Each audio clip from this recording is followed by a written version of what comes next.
Hello everyone, how are you? I hope you all will be very fine. Dear students, today we are going to learn the 4th standard term 1 science subject lesson number 3. So let's open the lesson number 3, page number 172. Okay, come on. Okay, dear students, this is the title, Animals, How Life Goes On. Animals, आपने देखा होगा हमारे आसपास बहुत अलग अलग प्रकार के एनिमल्स रहते हैं, ठीक है। उनका जीवन किस तरीके से चलता है, वो किस तरीके से पैदा होते हैं, फिर बड़े होते हैं, फिर और बड़े होते हैं और अंत में मर जाते हैं। तो ये उनका जो जीवन चक्र है, जो लाइफ है, वो कैसे चलती है, तो इसी का आज हम स्टडी करेंगे। Animals, how life goes on.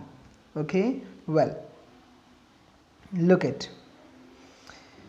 Warm up our self, identify the animals. ये एनिमल्स को आइडेंटिफाई करिए। What are the babies of these animal called. इनके जो ये एनिमल हैं, इनके बेबीज़ को क्या कहते हैं, ये आपको यहाँ पर लिखना है।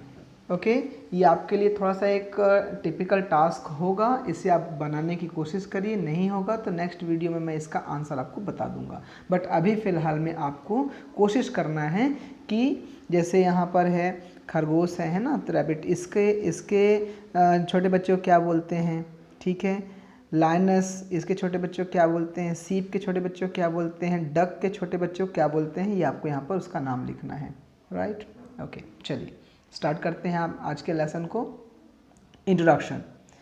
Have you ever wondered that a person dies after living for a certain number of years life. क्या आपको इस बात से कभी आश्चर्य हुआ है कि एक व्यक्ति अपने जीवन में कुछ निश्चित समय जिंदा रहने के बाद खत्म हो जाता है, मर जाता है ना। Well, this is because all living beings live only for a certain period of time called as their life span. ऐसा इसलिए होता है क्योंकि जितने भी दुनिया में जितने भी लिविंग बींग्स हैं, जितने भी जीवित प्राणी हैं, ठीक है, वो एक निश्चित समय, निश्चित अवधि तक ही, निश्चित टाइम तक ही वो जीवित रहते हैं, ठीक है। और उस समय को हम क्या बोलते हैं, उनका लाइफ स्पैन, जीवन चक्र। लाइफ स्पैन मीन्स जीवन चक्र, ठीक है। ओके, जैसे ह्यूमन बीइंग पैदा होते हैं, मनुष्य पैदा होते हैं, और वो लगभग एक एवरेज में 60 साल, 70 साल, 80 साल, 90 साल, 100 साल ऐसा वो जीवन जीते हैं और उसके बाद उनकी मृत्यु हो जाती है। इसी तरीके से हमने अपने आसपास में डॉगी को देखा होगा, काऊ को देखा होगा, है ना। वो भी एक निश्चित समय तक जीवन जीते हैं और उसके बाद मर जाते हैं।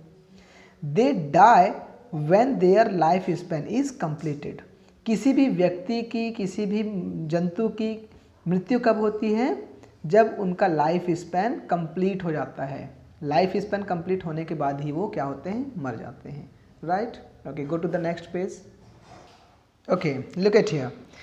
The average life span of humans is 79 years. अभी के समय में एवरेज लाइफ स्पैन जो ह्यूमन बीइंग का है उसे 79 ईयर डिक्लेयर किया गया है, ठीक है। 79 ईयर तक एक व्यक्ति जिंदा रहता है।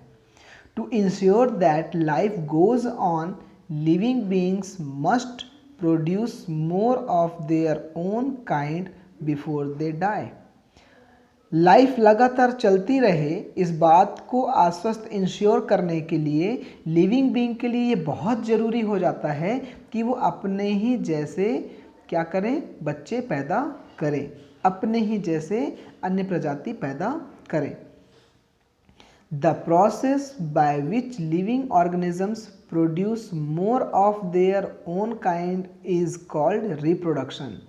किसी भी जीव जंतु के द्वारा अपने जैसा एक नया जीव पैदा करने की प्रक्रिया रिप्रोडक्शन कहलाती है। फिर से, the process by which living organisms produce more of their own kind is called reproduction. अपने जैसा जीव पैदा करने की प्रक्रिया रिप्रोडक्शन कहलाती है, जिसे हम प्रजनन कहते हैं, ठीक है।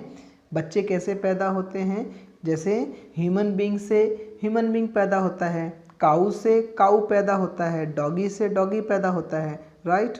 तो डॉगी डॉगी पैदा करता है, उस प्रक्रिया को कहते हैं रिप्रोडक्शन, ठीक है। ह्यूमन बींग से ह्यूमन बींग पैदा होते हैं, रिप्रोडक्शन, है ना। काऊ से काऊ पैदा होते हैं, वो क्या कहलाता है, reproduction, understand. Animals reproduce in these two ways. अब ध्यान रखेंगे जो कोई भी जीव जंतु जो पैदा होते हैं उनके पैदा होने के दो तरीके हैं, दो तरीके से पैदा हो सकते हैं। Animals reproduce in these two ways. तो first one, by giving birth to young ones, babies, ठीक है। डायरेक्ट बच्चे को जन्म देकर, बर्थ देना मतलब जन्म देना, है ना, बच्चे का जन्म होना। जैसे आपने ध्यान दिया होगा, घर में आप बोलते हैं ना कि हमारे यहाँ गाय को बच्चा हुआ है, तो गाय को बच्चा हुआ है तो बच्चा क्या, उसने जन्म दिया है उसे, ठीक है, बर्थ दिया है ना। एग्जाम्पल जैसे ह्यूमन बीइंग, ठीक है, आपके रिलेटिव्स में भी बच्चे पैदा होते हैं, वेल, ठीक है। इसी तरीके से काऊ के, डॉग के, कैट्स के भी बच्चे होते हैं, माउस के भी बच्चे होते हैं, एलिफेंट के बच्चे, लायंस के, व्हेल्स के, इन सभी के बच्चे पैदा होते हैं, ठीक है, ये जन्म देते हैं उन्हें। जबकि दूसरा तरीका क्या है, बाय लेइंग एग। आपने देखा होगा मुर्गी जो है बच्चे पैदा नहीं करती, वो अंडे देती है। मुर्गी क्या करती, पहले अंडे देती है, तो अंडे से कर, ठीक है, अंडों के माध्यम से और डायरेक्ट जन्म देकर, दो प्रकार से किसी भी एनिमल का बर्थ होता है, ठीक है, ओके, रिप्रोडक्शन होता है। There young once hatch out of the eggs. जो कुछ ऐसे एनिमल्स होते जो लाइक बर्ड्स, आपने बर्ड्स को देखा होगा, वो बच्चे नहीं देती, वो अंडे देती है, ठीक है। आपने सांप को देखा होगा, लेजार्ड को देखा होगा, है ना, तो ये बच्चे नहीं देते, ये अंडे देते हैं, ठीक है। छोटे छोटे कीड़े मकोड़े वो अंडे देते हैं, अंडों से फिर बच्चे निकलते हैं। तो अब जल्दी बताइए, किसी भी एनिमल का जो जन्म है वो कितने प्रकार से हो सकता है। पहले नंबर में डायरेक्ट बर्थ के माध्यम से या फिर अंडों के माध्यम से, याद रह जाएगा, direct birth and laying egg.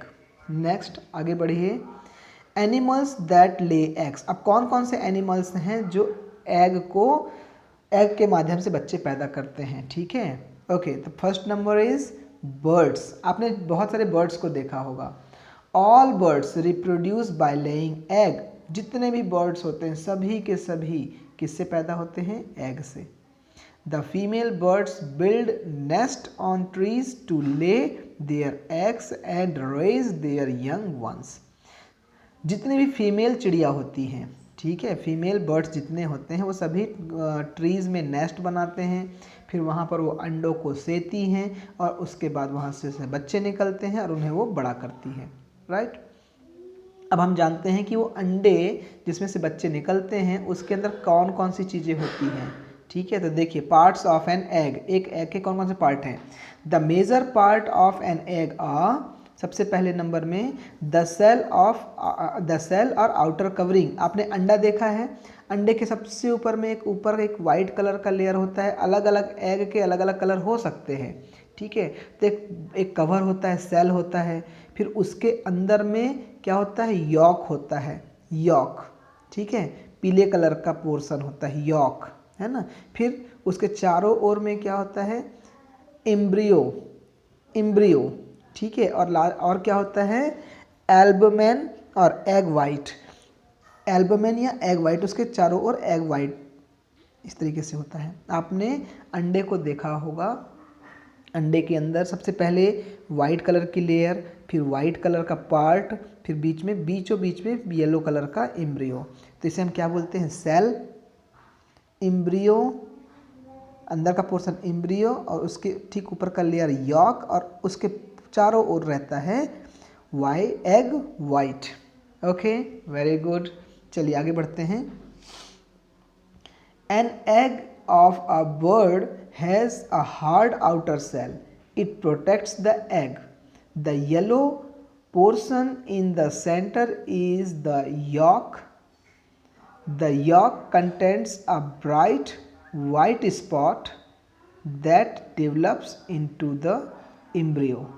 ध्यान रखेंगे, अंडे के आउटर लेयर को हम सेल बोलते हैं, उसके अंदर में एक येलो कलर का यॉक होता है, यॉक में वाइट कलर का स्पॉट पाया जाता है और यही bright white spot embryo develop करता है। यहीं पर से फिर भ्रूण पैदा होता है, यहीं पर से फिर बच्चे पैदा होते हैं। The embryo grows into a baby birds called chicks, और यही एम्ब्रियो, ये छोटा सा जो एम्ब्रियो है वही फिर बेबी बर्ड्स में कन्वर्ट हो जाता है। The developing embryo obtain food from the yolk, जो बेबी बर्ड है उसका भोजन कहाँ से मिलेगा, तो इसी यॉक से, जो येलोइश कलर का होता है ना यॉक, इसी से उसको क्या मिलता है, भोजन मिलता है, right. A white watery substance called albumen, जो वाइट कलर का सब्सटेंस होता है उसे एल्बुमेन बोलते हैं, सराउंडेड द यॉक, यॉक के चारों ओर रहता है। It provides water to the embryo and protects the embryo from shocks and jerks, जो वाइट कलर का ये जो पोर्शन होता है यॉक के चारों ओर, ठीक है, ये क्या करता है, इसे एक प्रकार से सपोर्ट प्रोवाइड करता है कि इसमें कोई शॉक या कोई जर्क लगे तो उसे बचा ले, राइट। और साथ ही साथ एम्ब्रियो को वाटर भी यही प्रोवाइड करता है, अंडरस्टैंड। नेक्स्ट, द मेल और female bird sits on the egg for a few weeks in order to keep them warm, जो मेल होते हैं या फीमेल बर्ड्स होते हैं वो एग के ऊपर में कई सप्ताह तक बैठते हैं उसे गर्म करने के लिए। This is known as incubation, ध्यान रखेंगे उस प्रक्रिया को बोलते हैं इनक्यूबेशन। बर्ड्स का एग के ऊपर बैठना और उसे गर्म करना क्या कहलाता है, incubation, understand. Okay, so dear students, ये बहुत ही इंपॉर्टेंट इन्फॉर्मेशन है हमारे इस चैप्टर की। आज के वीडियो में इतना ही। आप इस पोर्शन को फिर से स्टडी करिए और अच्छे से याद करके इसका एक चित्र बना लीजिए। अंडे के कौन कौन से पार्ट हैं आप उसको याद रख लीजिए। बेबी बर्ड्स रिप्रोडक्शन किसे कहते हैं और रिप्रोडक्शन कितने प्रकार से होते हैं, किसी भी एनिमल का बर्थ कितने प्रकार से हो सकता है, ये मैंने बता दिया। साथ ही साथ लाइफ स्पैन किसे कहते हैं, ठीक है, ये आप इसको याद रखने की कोशिश करिए और एक बार फिर से इसे पढ़ लीजिए। Okay, that's well, now take care, thank you.